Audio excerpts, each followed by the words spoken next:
Ryan? Okay. Yep, we'll start in 3, 2, 1.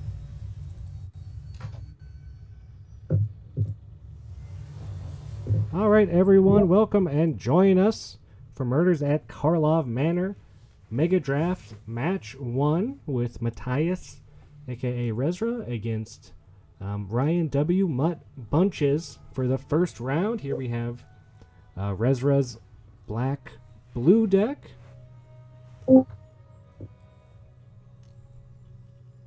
Yeah, we should have Ryan's POV.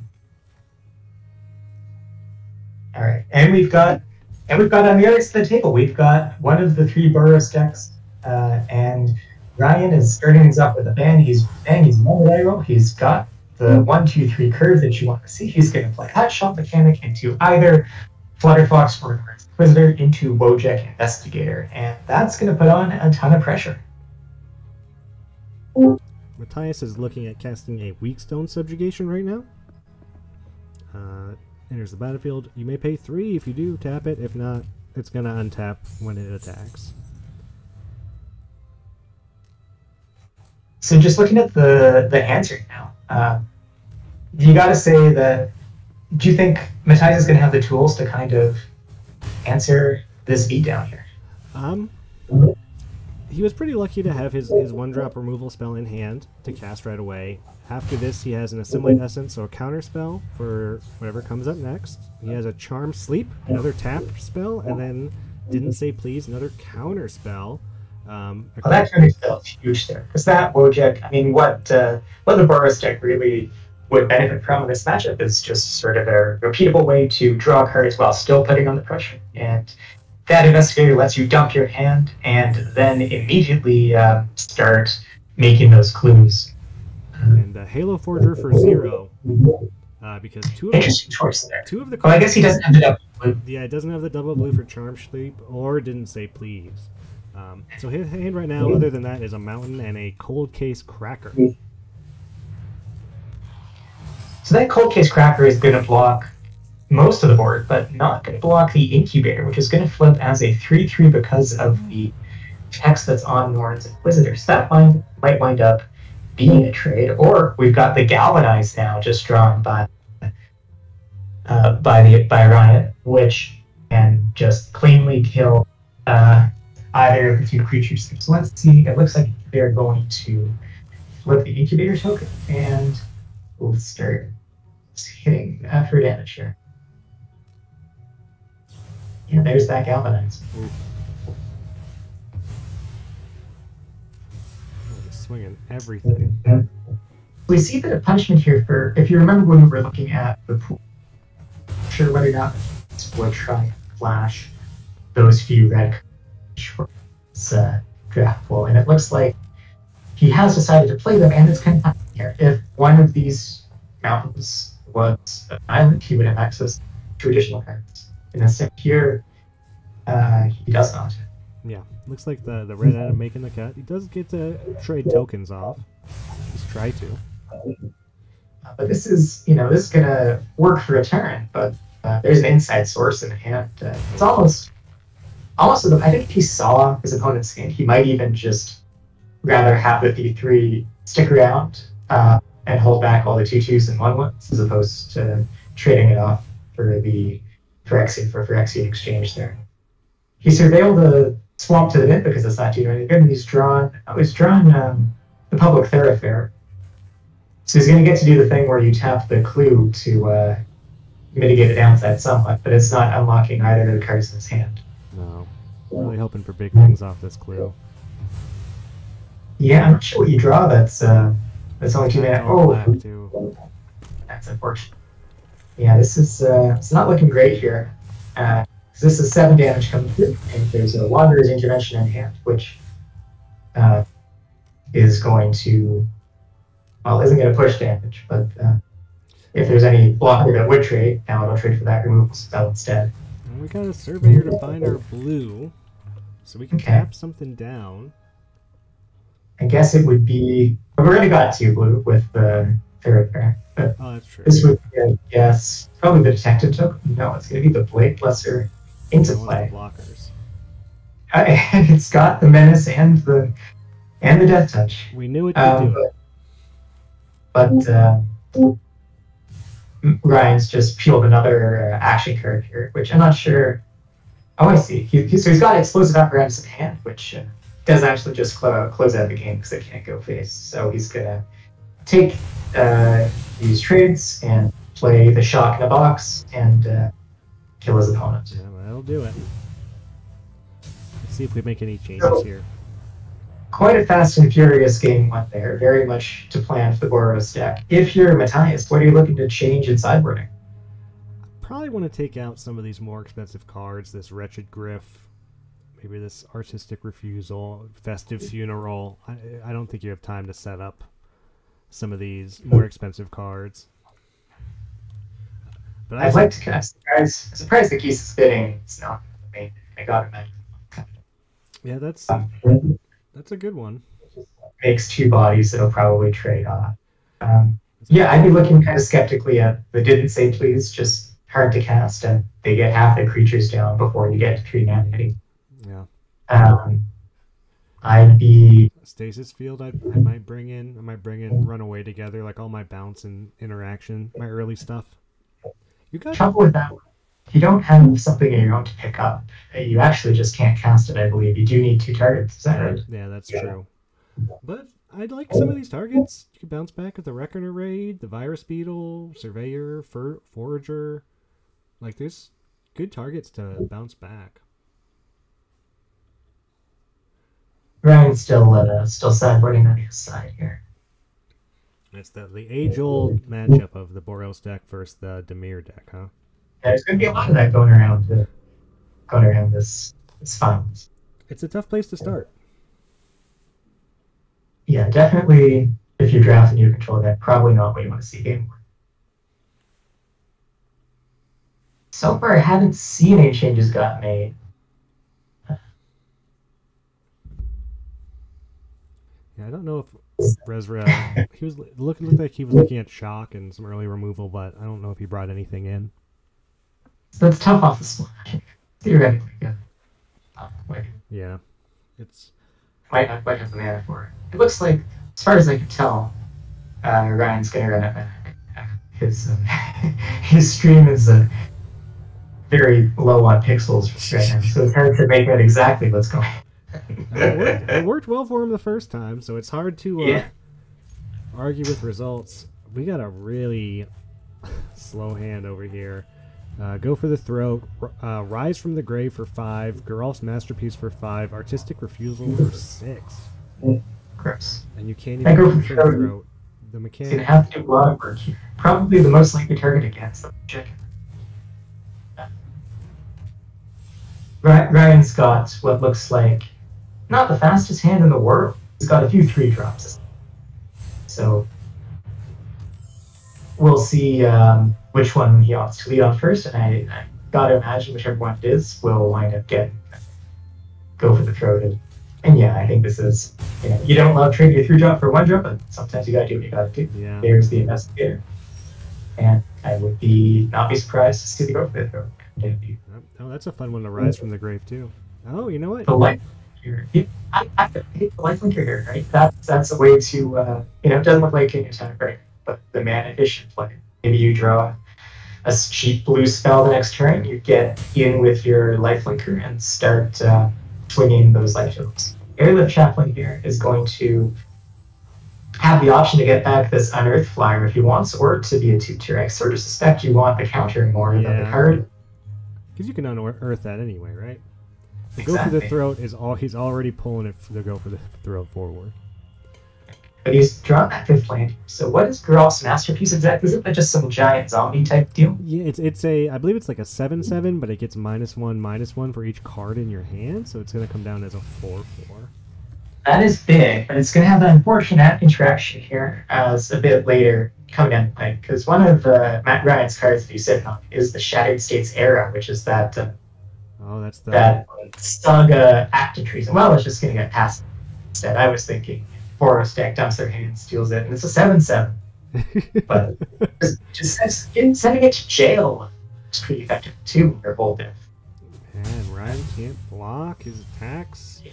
Halo Forager. But Haley Forager, yeah, lined up with the Ghost can do some work next turn. That's a pretty good 5-mana flight, and you're gaining 3 life here. I see a lot to like. So, do you tempo out the 3/1 flyer, or do you wait for the value? I wait. That's a tough call. I wait for the value. Looks like he agrees. You can. Not sure we're rising for the grading just yet. Fine, but I guess. Oh, this. Awkward thoroughfare, but we're still getting the Forager down. Interesting choice here, right? You could attack, trade, and then have this kill the flyer, or kill the blocker and keep swinging with your lifelinker for maybe another turn. See what he does here. Yeah, interesting. Looks like he's going for the flyer. The sequencing here is, I think it makes your opponent's choice a bit clearer, but in the end, it's pretty harmless. We can't play the thoroughfare. We don't have that clue token in hand. Sure. I think we could have. Yeah, you could tap the ambusher. Okay. Or girls. Ooh, go Shintai of making a 1/1 every turn. That's a good one. Interesting. You know, I think I gotta say, I'm kind of like Matthias' spot here. Like, this is, I'm not going to claim he's totally turned the corner, but his life total's looking pretty healthy. He's got some good cards in hand. And, it looks like his opponent's not on Steam with it. He's going to hold this cryptic to probably get something good with it here. Yeah, I mean, it looks like he's really turned the corner here. Although I might have attacked with the flyer there. Well, taking me off of, you'd have to bribe me pretty hard to take me off of artistic refusal. Yeah, that's fair. Now, his opponent's hand is full of cards that are kind of situational. There's the Shattered State's Arrow we discussed earlier, and then there's the Battle that gives 2 your creatures +2/+0 haste and I think vigilance as well. So that neither of those really lines up fantastically here. And if you just pass, you don't want artistic refusal doing nothing. So we might get into a bit of an awkward stare now.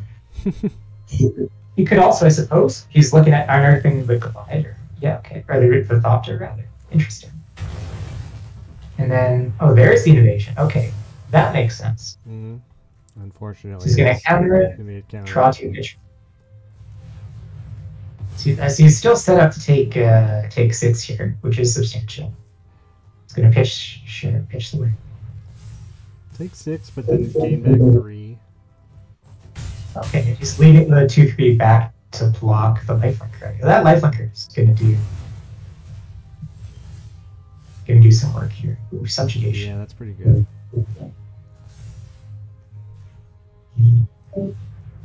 Yeah, that's a nice little draw. And you can still play the ace. Yep. Yeah, I like it. So we still got to keep in mind, right, the potential danger of the active treason in hand when we're doing our 16 still looks great. Yep, it does. Yeah, and just a land here off the top for Matt. So definitely you could advantage swing ever in with his favor. Yeah, nice little turnaround here from Matthias. If we were to look at Ryan's deck here, what sort of things would he want to draw? Iron Veil Tactician would get some damage through, I suppose. But really, there's just not that much power on board right now. Yeah, it's hard to push a lot of damage when you don't have much damage to push. And also, you need to block because you're almost dead. Yeah, that is always a bit awkward when you're supposed to be aggro deck and you fucked yourself and you need to block. Look at this. That's a very clever use of the shit. I like that. I'd have to, get a blocker out of nowhere. That's cute as hell. Not a play you ever want to make, but good shout for seeing that. And it does down, things on the ground here right now.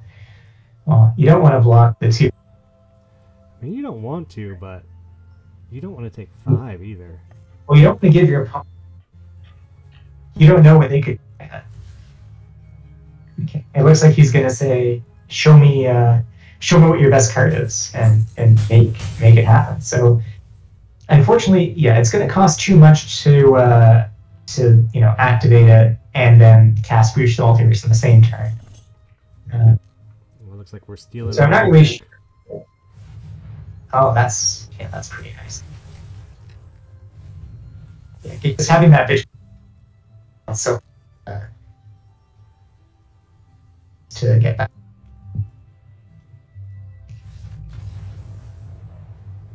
I mean, there's a theoretical 10 damage there on Ryan's side of the board, so he did have a nice chunk coming in, but yeah, it looked like Matthias just had what he needed early. Ryan wasn't as quick as he was in that first game.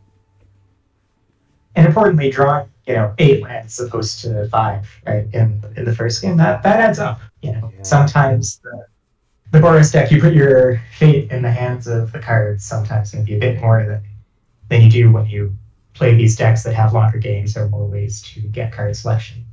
I mean, the nice thing is I do like Matthias's early removal. Dead weight, weak stone subjugation, unauthorized exit. We're bringing in the stasis field. You got to go for the throw. There's a lot of removal and like bounce here at 2 or less.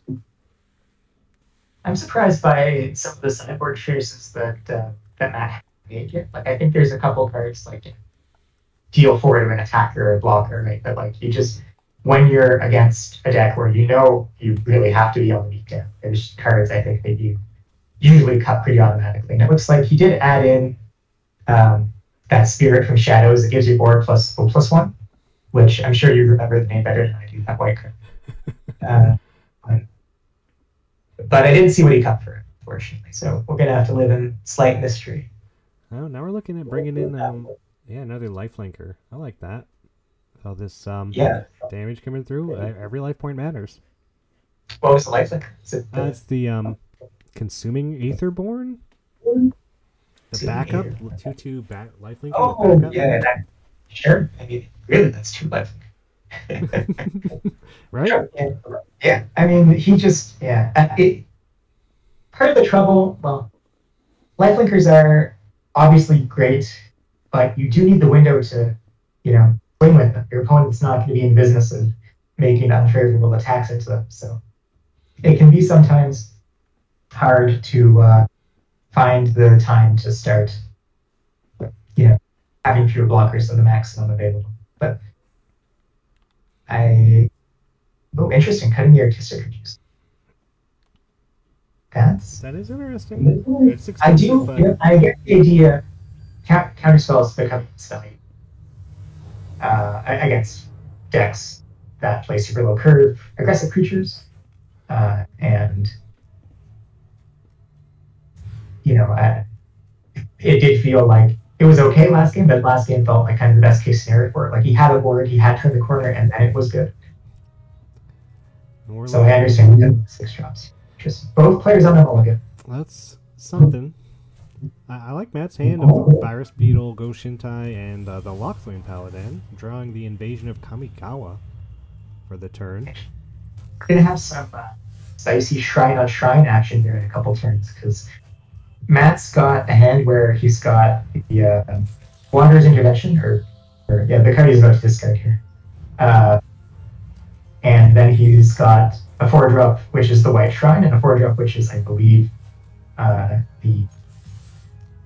one that the Kitsune that puts counters on things when it comes in or dies. And he's got the Boros Battle that gives power, haste, and vigil. So we're going to have the Shrine here, and then the joke here is that the Black Shrine, you pay 1 to kill the spirit tokens made by the White Shrine, but he's instead just going to murder that thing. Yeah, that's a timely murder, but haven't drawn a land off. We kept a 4-lander, put 1 back, and it is awkward. His opponent's on the heavy side of things. I think both of them would rather have the other's number of lands in some respects. Subjugation. Oh, you can't even pay for that. Yeah, you can't pay for it. You can't do anything. All right, well. He's just going to say, your creature's single use. Yeah. You mean attacking your life total doesn't matter, right? It's just, how do I avoid dying till I can win the game with my Griff or whatever else goes long. We've got a so condensed smelter, I believe, is what that red blur is in his hand,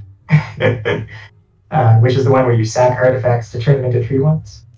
Okay. And he's got an artifact in him too, which I use the kite sail, the equipment I remember liking. Here it is. So you might see this turned into 3/1, which would be okay. Which appears to not be the choice after all. Yeah, I mean 3/1 just doesn't line up with 1/1s very well. That's very true. It would line up even worse with the Goshintai if that ever gets landed. That's true. I mean, this is not the hand either player wants to have. No, definitely not. I guess it gets vigilance. It doesn't tap. That's cute. I didn't realize the vigilance interaction. Yeah, and he's going to suit up the smelter. He gets to hit for 5 and flip the battle. That flips into, is it 2 3/2s? Is that what's on the back? I don't remember. That's a weird one. It's not one that really got played a lot, I don't think. No, it wasn't great. Yeah, 2 3/2s. 3/2s, but don't they also pump each other when they attack? This is really, like, I think we're now past the last trick. It's easier to draw in. Because Ryan, I felt like Ryan was so behind, and then that last turn he just got so much on the board. It was a really good interaction. Battle and the vigilance on the tap down guy, and now he's going to get to cash in. Well, he's not necessarily. I thought he was going to cash in as a but no, he's just going to keep swinging. I mean, he knows that he's not going to win this game by waiting. Yeah, this is the tough look, and then this is the real downside of that case. Is the worst case scenario for sure. Halo Fortune here off the top is going to buy him a turn maybe, but there is Unleash Shell in hand, and that's gonna do it. That's the concession. That's round 1. All right, round 1 goes to Ryan W. Congrats, Ryan Mud Bunches. We'll see Ryan's next game here in a little bit. Done the recording? Yes.